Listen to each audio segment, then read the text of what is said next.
ladies and gentlemen? It's your host, Nicholas Runner here, coming to you with another video. And just as a disclaimer, this is not legal advice or a blanket statement encouraging anyone to purchase one. This firearm was purchased through a Type 7 FFL gunsmith SOT dealer, not a standard retail FFL. They sell SOT items to law enforcement and stock these fixed magazine AR pistols on the shelf. I have all of the paperwork showing they installed a magazine lock to make the firearm New York compliant, and this firearm is listed on my permit. New York firearm laws can be unclear, and many FFLs will not perform this type of work. Seek legal advice before making any decisions, and do not build one yourself.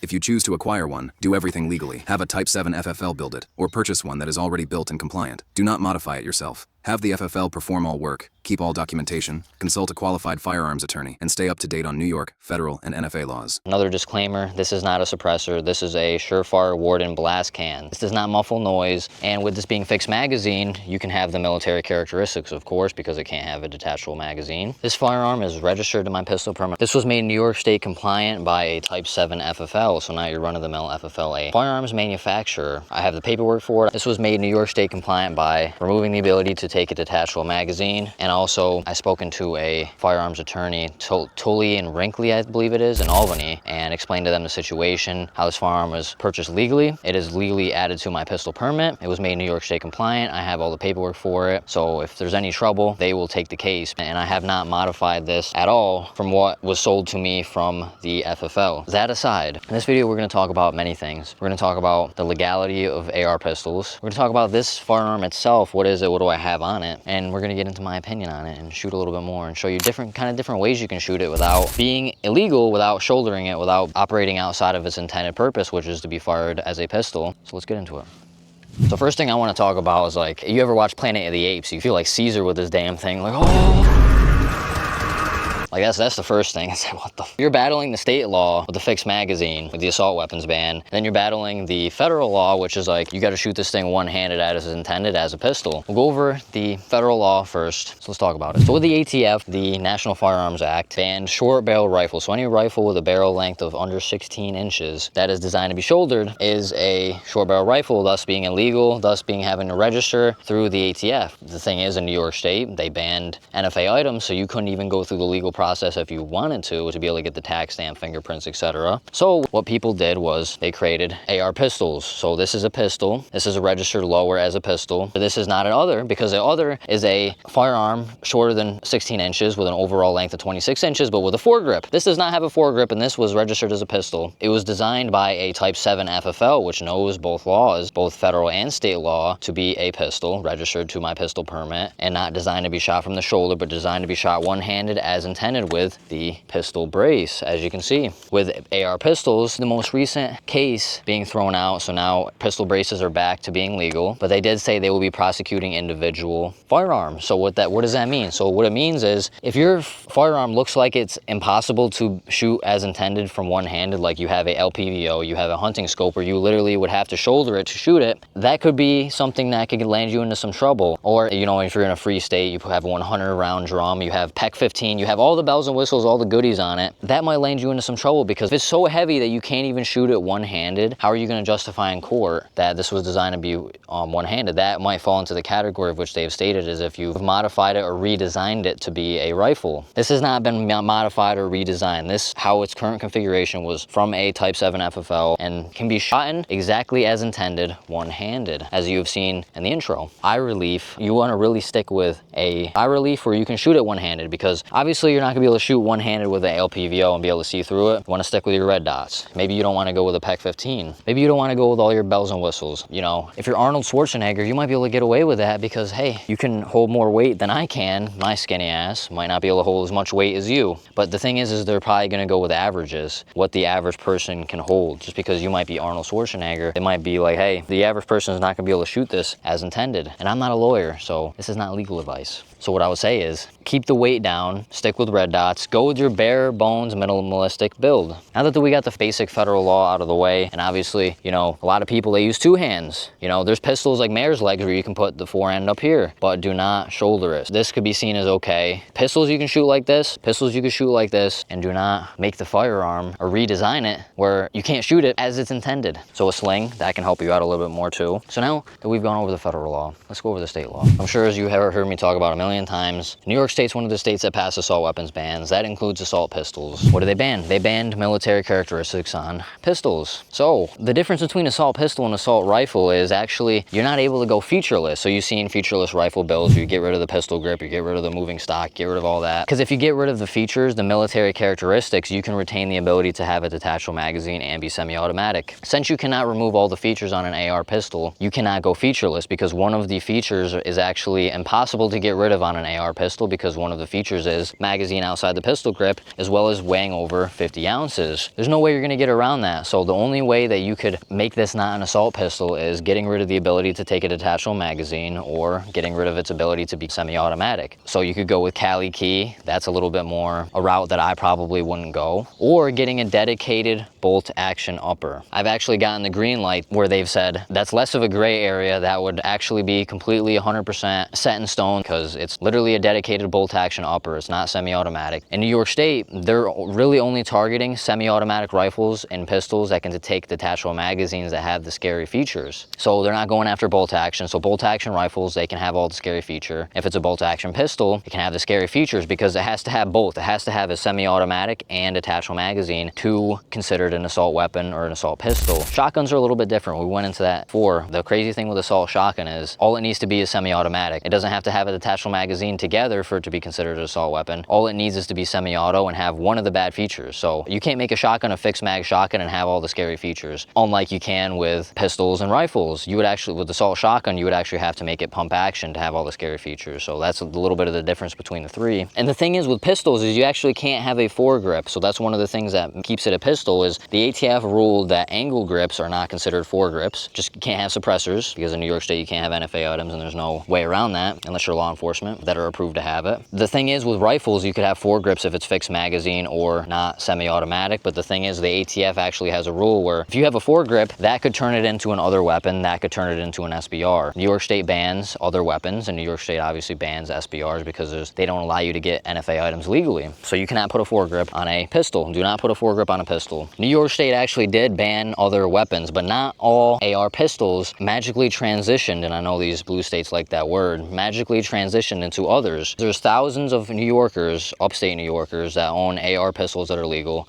My local Type 7 FFL literally sells them. I've had this one shipped in from Gun Broker to them. They converted it to be New York State compliant. They also sell their own there. There's plenty of upstate New York because the licensing authorities are not controlled by licensing officers. And I don't know if 100%, I know maybe downstate, New York City obviously bans them 100%. And I know some downstate counties, the licensing divisions won't even allow them regardless New York State compliant, the store that you're buying them from. Dark Storm literally sells a New York State compliant AR pistol that's fixed magazine. And they're one of the more popular companies for compliant builds. And they literally have one on there. AR pistols that are registered as an AR pistol, built by a Type 7 FFL to be a pistol and not redesigned, designed to be shouldered or operate outside of its original intention. It just magically just doesn't turn into another weapon. Obviously New York State banned other weapons like Mossberg, Shockwave, etc. But an AR pistol that doesn't have a vertical foregrip, if you don't put a vertical foregrip on it, it doesn't matter if it's below 16 inches and has an overall length of over 26 inches, it's still a pistol. The lower receiver is literally registered as a pistol, and the Type 7 FFL that made it New York State compliant designed it to be a pistol, and it didn't transform into an other. Yes, others are banned, but if you have a pistol and didn't design it to be an other or didn't design it to be an SBR, it remains as a pistol. So now that we got that out of the way, so let's talk about the gun itself.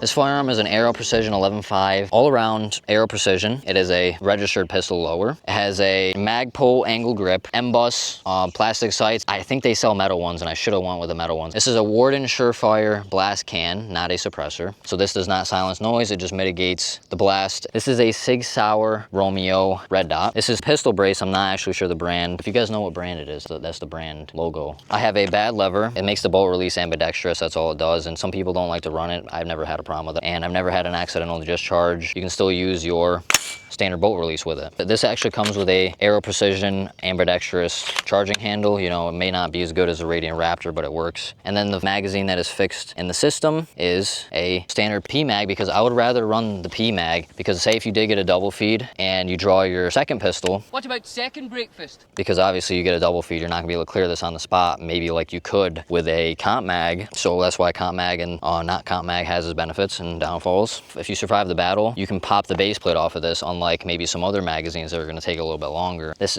you know, just has the rail covers and everything like that. M-LOK, you know, this is not your CAC 15. This is not your Geisley Super Duty, but it's a lot better than the first AR that I had. And if you saw that in the last video, I know a lot of people made fun of me on that. I'm sorry. I know you're not supposed to do that. Put a red dot there. I don't know what the hell I was doing. You know, I've come a long ways. If we all start somewhere, we live and we learn. What's good about this, you can put a law tactical folder on this because obviously you can have the features on it since it's fixed magazine. This might be something that you can throw into a backpack. And one of the good things with it is, since it's a pistol, you can keep it loaded. Obviously there's laws about keeping your rifle loaded in a car. This is not a rifle. So if you have this in your immediate possession, you know, concealed, you know, you might be able to have this loaded. And I'm not sure if you're able to keep a handgun loaded inside of a lockbox or if it has to be on your complete possession to be loaded. That's another story, because if you're allowed to keep a pistol completely loaded inside of a lockable, tamper-proof, fireproof, waterproof container, then you might be able to just keep this loaded, ready to go in your lockbox and just open up your lockbox. Or, you know, you have a backpack on that's in your possession, the weapon's on you. You can have this, so you got your concealed carry rig, and then if shit gets really hairy, you pull this out, you know, your law tactical folder. Or I think they sell like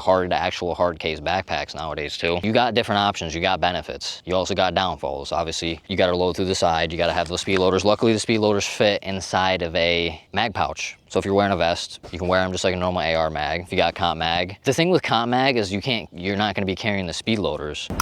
Loading the comp mag's very simple. To reload, pull down the charging handle, lock it forward, hold the firearm upright, pull down the loading door, and simply load through the side. You're going to want to put 2 rounds in and then push another round in between those 2 and repeat this process until you have 10 rounds in the firearm.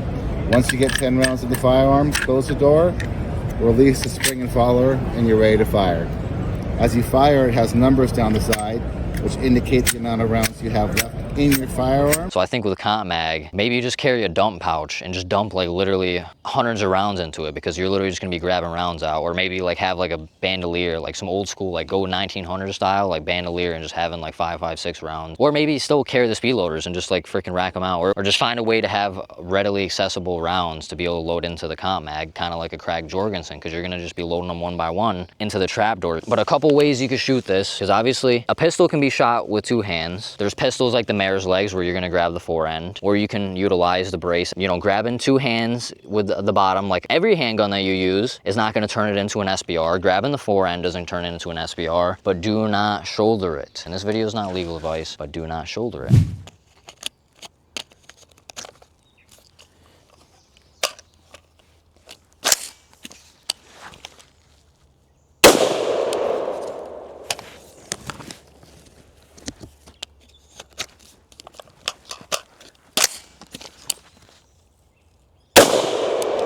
All right, so we're gonna do a 2-2 drill, and we're gonna do a cheek weld on it, not shoulder, but a cheek weld. So we're gonna shoot 2 from the pistol, transition to 9mm pistol, shoot 2, holster, transition to AR pistol, reload, shoot 2. Ready, set, go. And, all right, ready, go.